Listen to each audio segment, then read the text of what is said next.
Hello guys, welcome back to our channel. So, if your Dell docking station keeps powering off or disconnecting randomly, it can be extremely frustrating because it interrupts your workflow and disconnects all your devices at once.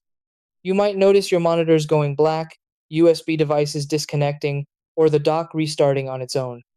This issue often feels like a hardware failure, but in most cases, it's actually caused by power supply problems, loose connections, overheating, or system-related glitches.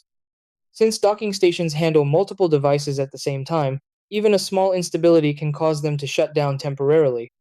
Once everything is stable, your docking station should run continuously without any issues. So, in this video, I'll guide you through the exact steps to fix your Dell docking station power issue. Try these. 1. Check that the power adapter is properly connected to the dock. 2. Plug the adapter into a stable and working power outlet. 3. Ensure the docking cable is securely connected to your laptop.